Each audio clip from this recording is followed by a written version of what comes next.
আবারও সেই ২০২৪-এর ভয়াবহ বন্যায় ত্রাণের যে টাকা তোলা হয়েছিল সেই ত্রাণের টাকার হিসাব চাওয়া হলো এবং এবার হিসাব চাওয়া হলো সেই সময়ে উপদেষ্টা হিসেবে যিনি ছিলেন আসিফ মাহমুদ সজীব ভুঁইয়া তার কাছে এবং তাকে নিয়ে খুবই বাজে একটা সিচুয়েশন তৈরি হলো।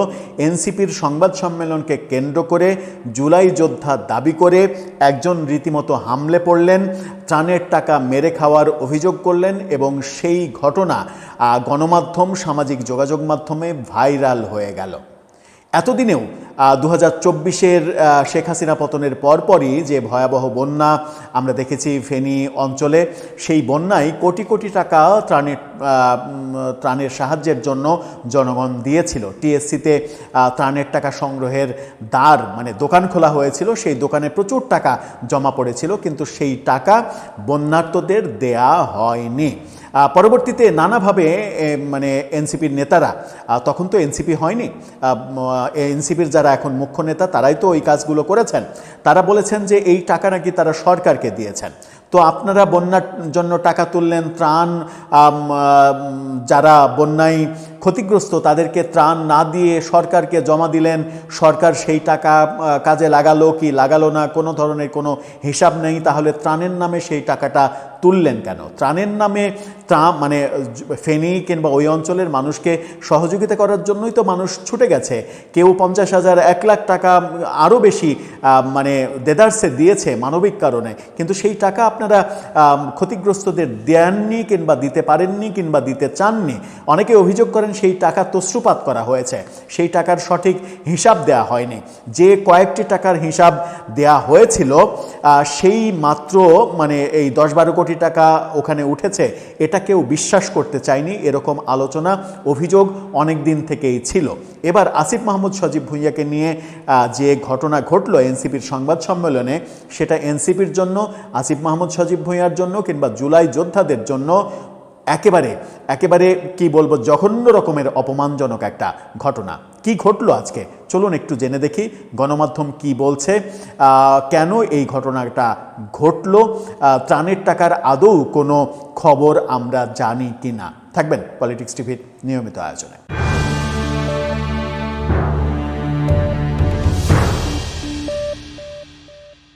দর্শক, বলছিলাম ত্রাণের টাকা কোথায়, ত্রাণের টাকার হিসাব চায়, আমি জুলাই যোদ্ধা, এই দাবিতে একজন আসিফ মাহমুদ সজীব ভুঁইয়ার যে সংবাদ সম্মেলন, ঈদ উপলক্ষে বেচারি একটা সংবাদ সম্মেলন করছিলেন যে ঈদে তারা ৩ দিনের একটা উৎসব করবে এনসিপি থেকে, সেই সংবাদ সম্মেলন একেবারে ম্যাসাকার হয়ে গেছে।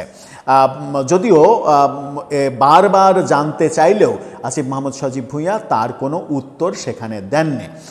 ইত্তেফাকের শিরোনামটা দেখে নিন।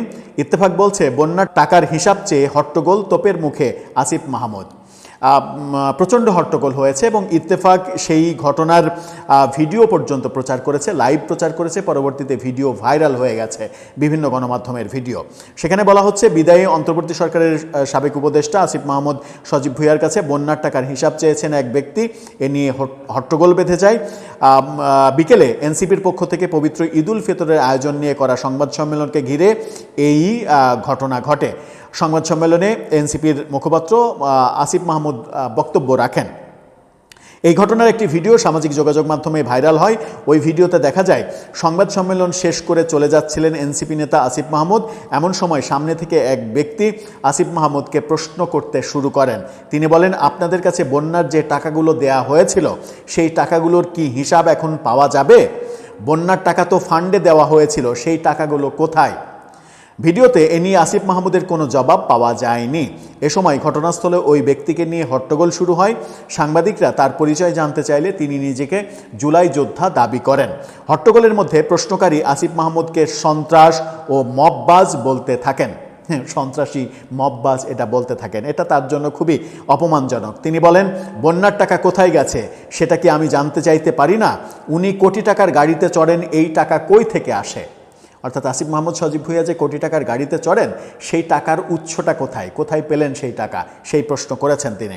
এ সময় ক্ষুব্ধ ব্যক্তি অভিযোগ করেন, জুলাই যোদ্ধাদের কোনো খোঁজ খবর নেননি, আসিফ মাহমুদ নানা ধরনের অভিযোগ করেন এবং চিল্লাপাল্লা হইচই, এবং সেই সময় আসিফ মাহমুদকে হতাশ হয়ে বসে থাকতে দেখা গেছে সেখানে। পরবর্তীতে সেই জায়গা তিনি ছেড়ে চলে যান। এই ব্যাপারে তিনি একটি শব্দও উচ্চারণ করেননি। এখন প্রশ্ন হচ্ছে, এই যে ত্রাণের টাকা নিয়ে বারবার এত প্রশ্ন হচ্ছে, আমরা এর মাঝে দেখেছি যে এটা নিয়ে ফেসবুক স্ট্যাটাস দিচ্ছেন হাসনাত আবদুল্লাহ, এটা নিয়ে সাংবাদিকরা প্রশ্ন করলে গাড়ি থেকে নেমে খেপে যাচ্ছেন সার্জিস আলম, এবং তিনি বলছেন যে সরকারের কাছে যে খোঁজ করেন, আমরা সরকারের মন্ত্রণালয়ে দিয়ে দিয়েছি। তো সরকারের মন্ত্রণালয়ে দিয়ে দেওয়ার জন্য নিশ্চয়ই জনগণ আপনাদেরকে অভ্যুত্থানের নায়কদের কাছে এই টাকাগুলো জমা দেয়নি। তখন তারা দিয়েছিল ফেনীতে স্মরণকালের ভয়াবহ বন্যায় ক্ষতিগ্রস্ত মানুষরা সত্যিকার অর্থেই সহযোগিতা পাবে। বিভিন্ন ব্যক্তি পর্যায় পর্যন্ত, বিভিন্ন ইউটিউবার পর্যন্ত যারা লক্ষ লক্ষ টাকা ওখানে গিয়ে ব্যক্তি উদ্যোগে সংগ্রহ করে কোটি টাকা পর্যন্ত সংগ্রহ করে ডিস্ট্রিবিউট করেছে, সেই ক্ষেত্রে তারা যদি নাও পারত তাহলে সেই টাকাগুলো সেই অঞ্চলে কাজ করা আর্মির হাতে দিলে আর্মি সেই ডিস্ট্রিবিউশনটা করতে পারত, কিন্তু সেগুলো কোনো কিছুই করা হয়নি। টাকাগুলো জমা রাখা হয়েছে, জমা রেখে খরচ করা হয়নি। পরবর্তীতে খরচ করার একটা প্ল্যানিং ছিল, এরকমটা জানানো হয়েছে। পরবর্তীতে তারা জানিয়েছে এটা নাকি সরকারের মন্ত্রণালয়ে তারা দিয়েছে, কারণ সরকারের অনেক লোকবল আছে, সরকার এটা ডিস্ট্রিবিউট করতে পারবে ভালোভাবে। তাদের যেহেতু লোকবল নেই, সেই সময় তাদের কোনো সংগঠন ছিল না, এই কারণে তারা এই কাজটা করতে পারেনি। তো যাদের কোনো সংগঠনই নেই, জুলাই আন্দোলনের পর জুলাই যোদ্ধারা যদি বলে আমাদের কোনো সংগঠন ছিল না, সংগঠন থাকা লাগে না তো বন্যাতে সহযোগিতা করার জন্য? আপনাদের পক্ষে তো লাখ লাখ মানুষ ছিল সেই সময়, লাখ লাখ স্বেচ্ছাসেবী আপনি এমনিই পেতে পারতেন। সেই সময় আপনি ফেনী অঞ্চলে একটা হাঁক দিলে লাখ লাখ স্বেচ্ছাসেবী সারা দেশ থেকে চলে আসতো, কিন্তু সেই কাজটা করেননি কিংবা উদ্যোগটা নেননি। শুধুমাত্র মানুষ দুহাত উজাড় করে আপনাদেরকে টাকা দিয়ে গেছে, কিন্তু সেই টাকা আদতে কত টাকা জমা পড়ল? পরবর্তীতে অবশ্য বলা হয়েছে যে বিভিন্ন বেসরকারি প্রতিষ্ঠানকে দিয়ে সার্ভে করিয়ে সেগুলোর হিসাব পাই টু পাই নাকি তারা বুঝিয়ে দিয়েছেন। এখন বাংলাদেশে সার্ভে যেভাবে হয়, বেসরকারি প্রতিষ্ঠানগুলো সার্ভে করে কিভাবে, সার্ভে রিপোর্ট দেয় কিভাবে, এই ব্যাপারেও জনগণের বোধহয় যথেষ্ট মোক্ষম ধারণা রয়েছে, এবং ধারণা রয়েছে বলেই এত সন্দেহের তীর ছুটে যাচ্ছে বারবার আপনাদের দিকে। আমার মনে হয় যে এর সুরাহা হওয়ার আর কিছু নেই, কারণ বন্যার ত্রাণের টাকা ত্রাণের কাজে লাগেনি। এখন সরকারের কর্তব্য হবে।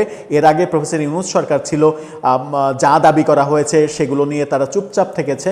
নতুন সরকারের কাজ হবে সেটা হচ্ছে যে প্রকৃত অবস্থাটা জানিয়ে দেয়া, যে ওই সময় এই বৈষম্যবিরোধী আন্দোলনের নেতারা সরকারের ফান্ডে টাকা দিয়েছিল কিনা, দিলে কত টাকা দিয়েছিল এবং সেই টাকা সরকার কি করেছে। দর্শক, আপনার মতামতের ব্যাপারে জানিয়ে লিখতে পারেন আমাদের কমেন্ট বক্সে।